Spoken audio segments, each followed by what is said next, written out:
Hey, what's going on, you guys? Jordan over here at the Movie Den. I hope you guys are doing well. So today's video, what I wanted to talk to you guys about, and it's a fun one. I want to go over my top 10 favorite horror movies within each decade. It is kind of similar to the Fear by Year episodes that myself, my buddy Chris, and Steven are doing, which, by the way, if you haven't checked those out, those videos are live once a month, and they're also being put up on Apple Podcasts and Spotify. So you guys should definitely check those out. But anyways, with that, we're doing Fear by Year, which every year we're going to be talking about 6 or 7 horror movies and just break them down, talk about them. But this one's a little different. I'm actually going to do 10 titles per decade. So today we're going to do the 70s. And per usual with my lists, they have to be in my collection. I can't pick any movies that I may love from the 70s, but I don't own a physical copy. That cannot make it into this list. So that's the one stipulation. And then for these, I'm going to say they're ranked. It's really the number one, which is my true number one favorite horror movie of the 70s. Yeah, guys, other than that, let's go ahead and get started. Oh, and of course, if any of these are still available, per usual, links will be down below for you guys. Go ahead and grab. But let's go ahead and start at the top at number 10. And we are talking about 1976's Alice, Sweet Alice. This is kind of like an American giallo in a weird way. As you can see, obviously, with this cover art, the yellow giallo, and even the story, the way it's shot, the way it's told is very, very giallo-like. And I really do enjoy this. This is the Arrow 4K. It came out not too long ago. Now, they did have another slipcover. I went with the yellow one. The other one is really nice. But you got to go with the classic right here. Anyways, guys, starting off at number 10, we have 1976's Alice, Sweet Alice. And speaking of giallos, we're going to go ahead and go straight to the source here with 1975, Dario Argento's Deep Red. This is a phenomenal film. I really do enjoy it. It's got one of the best jump scares, in my opinion, of a lot of movies out there. It's a little creepy doll that does a little marching walk into the room. Now, some people, this doesn't rank as high in their list. I actually enjoyed this. It's got a great score. The twist, I honestly didn't see coming. But what I did notice about this film is it's starting to creep into Argento's more of his horror films. Like, with Bird with the Crystal Plumage, that was his very first film.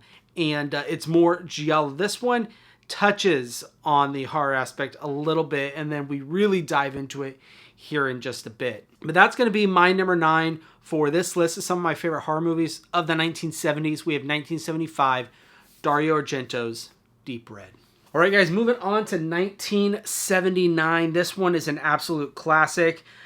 We have got the Amityville Horror. This movie is about the very well documented case from Ed and Lorraine Warren. Of course, you probably know their stories from the Conjuring series and all that stuff, but this is really what made them famous, and James Brolin does a phenomenal job in this film. He just recently buys a house and it possesses him. That's pretty much what the film is about. It's about them dealing with this evil spirit that is within this house. But here we've got the 88 films released. I do have the Vinegar Syndrome one, the one with the new slip that came out not too long ago. I love this. It's a very classic artwork on this. Of course, she had to reverse her artwork, but I love this release. It's a great film, excellent horror film. I love watching this during Halloween time. It's a perfect movie for that. But anyways, we got 1979's The Amityville Horror. Guys, moving on to 1978. Now, I know I'm going to get a lot of hate for this. It's, this is my list. And people are thinking, oh, this should be like number 2, or, for me, it's not. It's a great film, don't get me wrong. But we have got 1978's Dawn of the Dead. 1978 it released in Italy. Then, of course, 1979 it released here in the States. So it's kind of, I went ahead and went with 1978 the very first time it was released. But this is the second film in George A. Romero's Dead series. Of course, Night of the Living Dead started it off, and then we moved on to Dawn of the Dead. This is an incredible film, and of course, an incredible set from Second Sight. Now, what's really cool is you do have Dario Argento. He had his hand in the making of this with George A. Romero. Of course, you got the Goblin score on his cut of the film. However, I prefer the Kane's cut, or kind of, I guess the extended cut is what it's called. What's really cool about these films is what makes the zombies stand apart is they're not very grotesque. Like, think of The Walking Dead. The way you tell the zombies in this one is they literally put makeup on them to look gray, essentially, and that's the zombies. But great film. It's got a lot of social commentary in this about consumerism. Yeah, guys, like this film. It's just not at my number, like, top 3. I know, I'm going to get hate for that, but that's okay. We've got 1978's Dawn of the Dead. Moving on to 1976, we have got the original, The Omen. This is the story of this young boy named Damien who, by ways of supernatural intervention, winds up with his family, and he is destined to become the Antichrist. And that's what this story is about, along with the subsequent other movies in this, the trilogy, which I gotta be honest, I love all 3 of the movies personally. Great, great film. And what's great about this one is the idea where you're not quite sure, is Damien really being guided by these supernatural forces, or is this just kind of an unreliable narrator type of situation?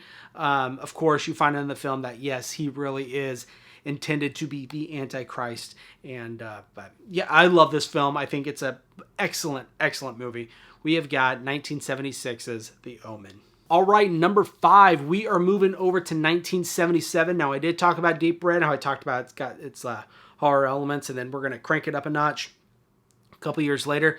This is the one we're talking about, 1977's Dario Argento's Sesperia, guys.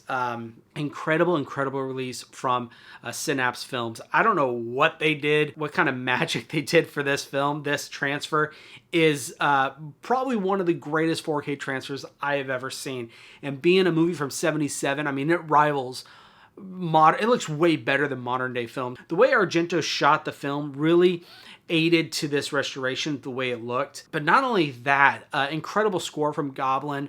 One of my favorite scores from a film. And of course, you guys know Argento has a long history with Goblin. He's done a lot of stuff with him.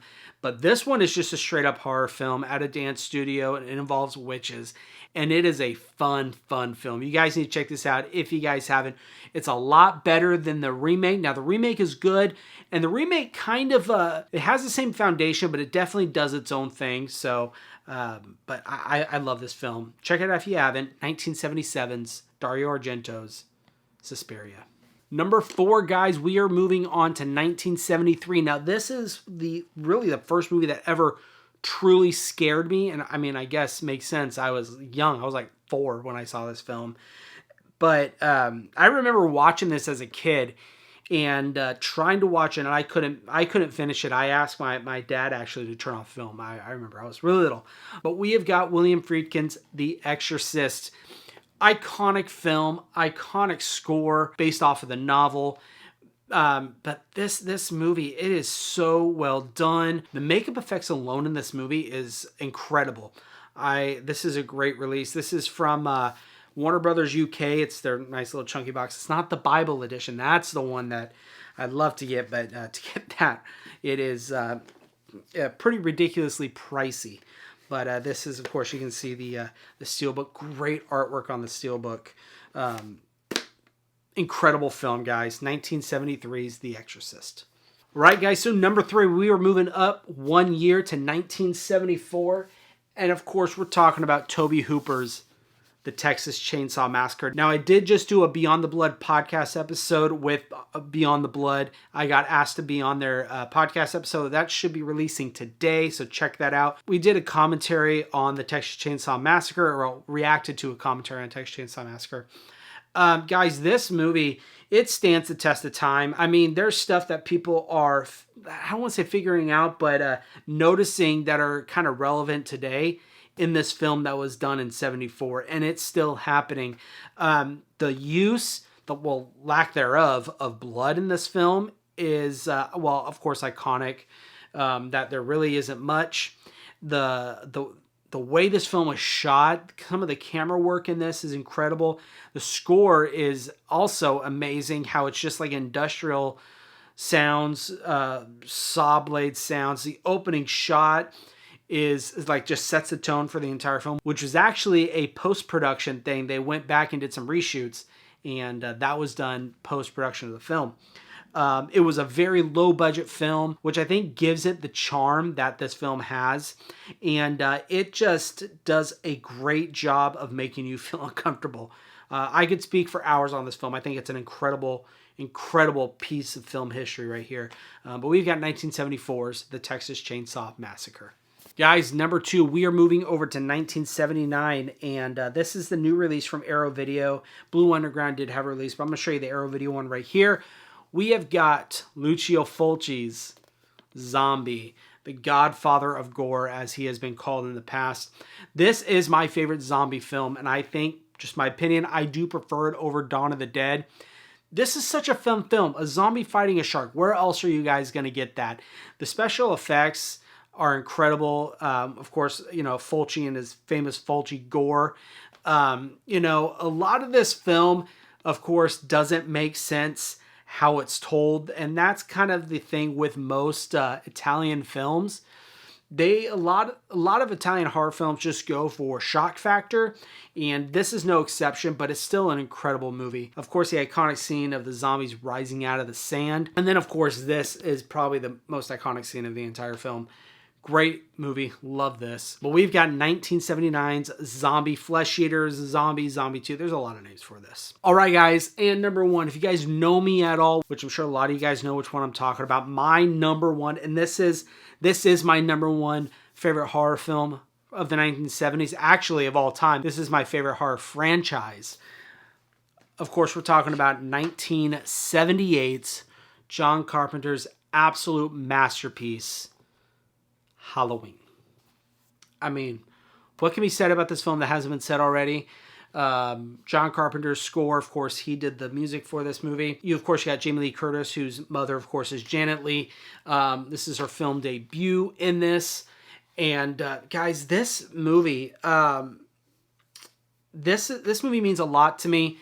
This has been my favorite horror film for a long time. This is my father's favorite horror film. One of the few things we actually share with each other.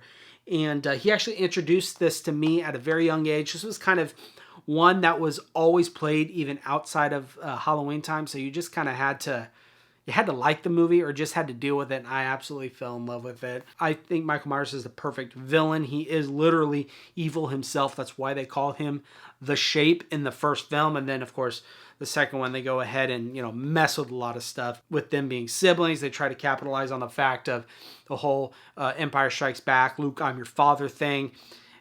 Anyways, whether you like that or don't like that, look, you cannot not respect the Halloween franchise as a whole and what it's done for horror in general, especially the original in the 1978 Halloween. Nick Castle's performance as the Shape is incredible, and it's like a perfect film. It is a perfect film in my opinion. So that's my number 1, my absolute favorite horror movie of the 70s and of all time, 1978's John Carpenter's. And guys, that is my top 10 favorite horror movies of the 1970s. I think I want to kind of make this a series through the 70s, 80s. I might even go back to the 60s because I have some films from the 60s. But if this is something you guys want me to continue, let me know down in the comments below. And if you guys want me to, I definitely will. But guys, that is going to be the end of the video. I hope you all enjoy it. And of course, you all take care.